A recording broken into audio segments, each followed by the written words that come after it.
let's get into the gig drivers who win the right to unionize in California, Eric. Now, here's what the story is telling us. Rob, I think you got a video on this. Before you got the video, let me just read a couple things here, and then we'll go to the video. Drivers for gig companies like Uber and Lyft gained the right to unionize in California on Friday thanks to a bill signed by Governor Newsom. The bill allows unions representing drivers to bargain for better wages and benefits and could serve as a model for other states given the size of California's ride-hailing industry. You ready? You want to know how many drivers they have in California for Uber and Lyft? You think it's 50,000? It's a lot. 100,000? That's a lot of people. 800,000 drivers. They use Uber and Lyft.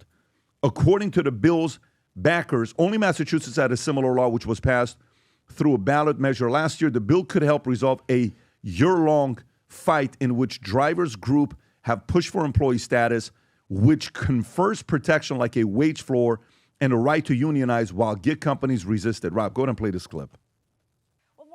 800,000 drivers for ride-hailing companies in California will soon be able to join a union and bargain collectively for better wages and benefits.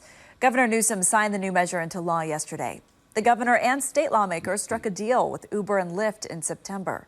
The agreement also includes a measure that would reduce Uber and Lyft's insurance requirements for accidents caused by underinsured drivers. There we go. Okay, Tom, your thoughts on the story? Well, this is what all the gig economy have been fighting over a beachhead that's very important, and it's the contractor W-2 beachhead. Because if they're declared to be W-2, then you have to pay the matching part of FICA. It's about 6%. That's also known as the self-employment tax, where if you self-employ and you're a contractor or 1099, you have to pay both sides of it. And so they've been fighting it on that basis, also because there's insurance reasons and control reasons. So they want the contractors. They want everybody to be 1099 contractors. It reduces costs for the company and gives the company more flexibility with the drivers. The drivers want to be, usually they push for W-2. Well, what this bill did is gives them the ability to collective bargaining as contractors. It doesn't give up W-2. And what's really interesting, Uber and Lyft dropped their opposition after the preservation of the contractor W-2 gulf was preserved. In other words, this maintains 1099 status. So Uber and Lyft just say, look, as long as they're 1099s, I'm good. I'll deal with them collectively bargaining on the hourly rate or the percent. It's not really an hourly rate, it's the percent of the fare. And so, but it's also, you know, California strikes again, and it's a populist drive that, you know, that Gavin Newsom is putting in. And if you want to be an Uber driver and you want to make a little more, drive at busier times, stage yourself as an XL or a comfort driver and get a little bit more percent out of it. And so it's a gig. It's a side hustle. Are you surprised that this happened, Eric? Are you surprised that this is a 1099 independent contractor? This is, I may do Uber for an hour a week, 2 hours a week. This is maybe I do Uber full-time, 40, 50 hours a week. You want to now move them to W-2? Were you surprised by this decision? I'm not surprised because it's California, or there's Tom would say California, but it strikes me a fool's play on the driver's part, because the more you push, you want to unionize, you're obviously going to cost the company more money because there will be some that aren't 1099. There'll be a push, or maybe someday there'll be a push to go away from a percentage of fares into a guaranteed number, a minimum wage, so to speak. It's California. Anything can happen there. It strikes me that the same way, remember about 5-7 years ago, you go into a Publix or you go into a CVS and they're teaching you how to check yourself out, express, just self-checkout. And I'm thinking, do you realize you're putting yourself out of business? You're teaching me how to do this so they don't have to hire you anymore. And they didn't really realize it. Now we see it. There's 12 self-checkouts and one actual human being checking people out.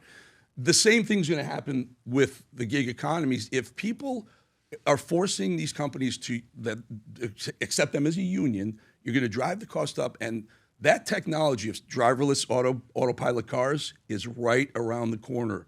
They will be out of business as human beings. There's no question. They don't have to pay them anything if if it's a computer, if it's technology that's driving the car. Waymo is if you say, by the way, Patrick, if you say 800,000 of these folks, 800,000 what just are they in going to California. do when they go to autopilot cars? What are those 800,000? And by the way, that's a people good point because those cars are being made in California in Silicon Valley. So it's not like it's a different state. It's being built over there. Waymo got through some early missteps and are on a phased approach to mainstream in Arizona, I believe. I believe in Phoenix.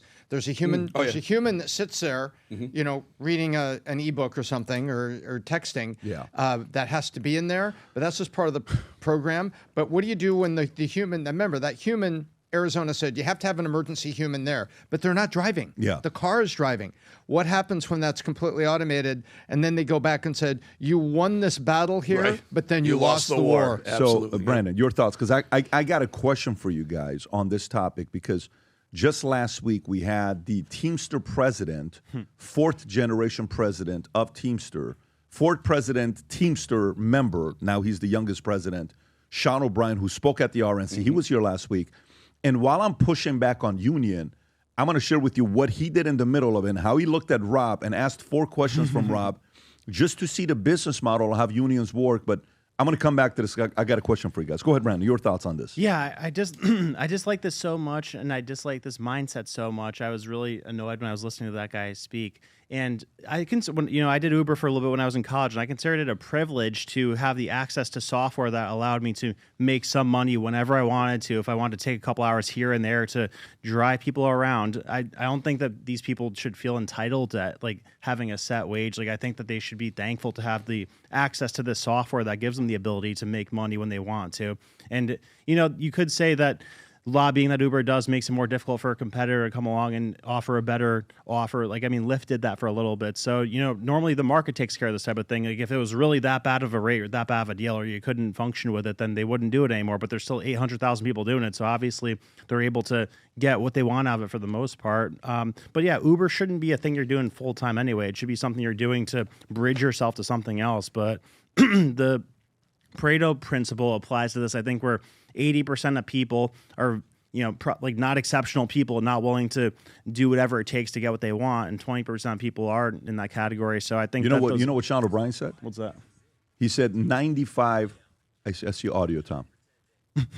It said 95% of people he believes are exceptional people. But this is the question, Brandon. No, and by the way, that's their view because they represent It's a good the workers. So pitch. he has to have that mindset, right? Yeah. But here's a question I got for you guys. 2 things. One, when he was here, the Teamster president was here, I'm watching the mindset of a union community. So I'm pushing back on him. I'm asking him questions on certain things. And obviously, he played a very important role for 2024 election. Kamala Harris was the only candidate that went there. And every year, every time there's an election, they ask 16 questions of the candidates. Kamala was the only person that refused to answer all the 16 questions and only answered 3. Kamala. Even Biden showed up. Trump answered all the questions. So they can't stand. Kamala disrespected these guys in the highest way, but I want to learn more about union. So when I'm pushing back on union, all of a sudden he looks at Rob. He says, Rob, did Pat text you after work yesterday? Yes. Pat said he texted you earlier today. What time did he text you? Rob says 9:01. Did you get it? Like he's saying, 9:01. And then he says, well, few things. If you're watching this and you want to be a part of a union, number 1, how would you like a guaranteed raise every year? Number 2, how would you like to make sure your health insurance premium never goes up? Number 3, how would you like to have a retirement plan or something like that, Rob, that he said, pension plan? Pension. And then number 4, there was one other thing that took place on what it was, right? But he put it in a funny way that we were doing it, but there was a part of it that was serious. The employee against the employer, right? That was the method that was going on. So the question becomes 2 things that I want to address. Number 1, Tom and Eric, who takes a hit here the most? One, you said drivers, the 800,000 because of Waymo comes out. We got that one. But how about the guy that's Ubering? So if you're spending $10 to go somewhere, if they raise the wages on them, Uber has to pass it to you because Uber still got to make sure they're getting their 20, 30, 40% of their EBITDA, whatever margins they got. So that means people in California, if you were going from A to Z and it was costing you $12, now it could be $18. That's one. So the consumer is going to take a hit. So that's one question. But the second part of the question I want to ask you guys is, what is the process of being union? What is the process? So when they go about getting these 800,000 people, who prompts the conversation of union before a company gets unionized, before an industry gets unionized? What is the procedure? Do you know?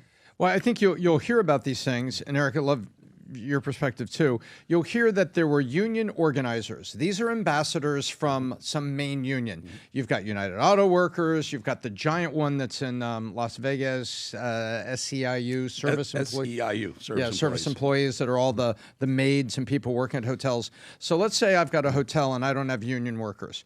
They send ambassadors to talk to my people. It's legal to walk across my parking lot when those people walk out at 5 o'clock and say, hi, I'm in the union over here. I think you need representation. Come visit us one evening and we're going to have a meeting to tell you about it. That's how they start the organization.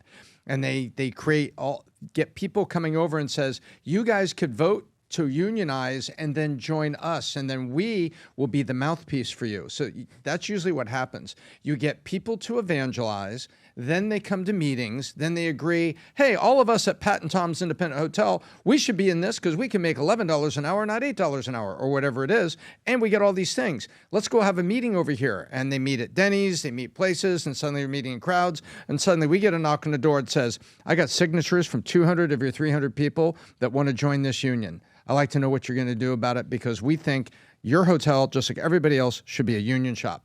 And you kind of get pinched. That's kind of how it works. What have I missed? Nothing at all. Or someone will say, hey, we're not unionized. That hotel over there is unionized. They'll pick up a phone, call SEIU and say, send someone over. They start the negotiation. And at that point, the management of the company starts to panic because they realize if there is a unionization, if it becomes a union shop, their costs are going up, period. Full stop. He can ask Rob, hey, Rob, how would you like a free Tesla every year, too, on top of it? How'd you like, to be sunny every day? That's great, but someone's got to pay for that. And it does. By the way, Sean O'Brien is under the same gun that these workers are in California.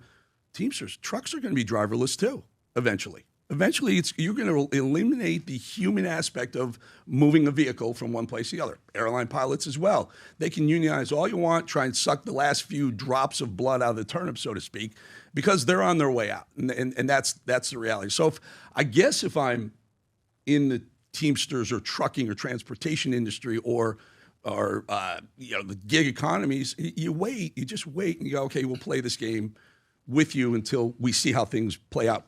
It will be a drastically reduced union membership across the board, and on an ideal that's done nothing but slide. It's the way cable news used to be a monster, and it evaporates 8.5% per year of its viewership to digital. Right, same thing will happen over time to all these unions, Teamsters especially, because they're all physically driven. Drivers and whatnot, they're on their way out. All this stuff accelerates the problem for the worker. Do you remember when Bloomberg announced that the minimum wage? He was the first one with the big minimum wage speech. We covered this on the podcast. You and I talked about it.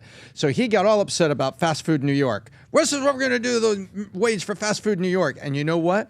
Within 6 months, McDonald's was trialing kiosks. Yeah. Why? Because if you push capitalism against the wall, it's going to respond. Find a way. It's going to find a way. So Gavin Newsom and these things, it doesn't help the workers very long because it accelerates the response by a business because Uber is on the stock market. Yeah. Their pressure is, hey, buddy, your PE ratio is down and now your stock price is down. Gang, before we get into it, two things. Number one, see this shirt I'm wearing with the Valuetainment logo here and the future looks bright?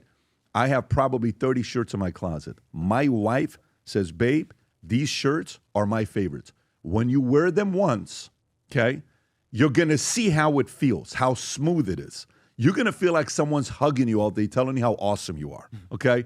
If you haven't yet ordered, I think some of the sizes are gone, but we do still have some left. This is the business show that we're talking about here.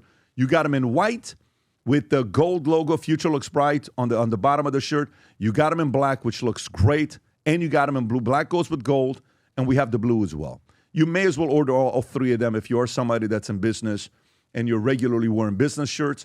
And then we got some of that blue jacket that's left and that whole business series that's going to be there. Now, you can go to vtmerch.com to place your order. Number two, if you're with us right now and you're an entrepreneur, small business owner, we have a circle on Manek dedicated to just business owners. Okay, it's going to be called the PBD. It's called the PBD Entrepreneur Circle. There's a ton of networking going on there. If you haven't yet joined the circle, download the app, go to PBD Entrepreneur Circle, get in there. We're talking ideas, notes, PDFs, different things that I do. I post all this stuff in here, and you can join for free to see what we're talking about. And if you want to be able to network and message each other, it's $5 a month for you guys to be able to talk to each other in that circle. If you enjoyed this video, you want to watch more videos like this, click here. And if you want to watch the entire podcast, click here.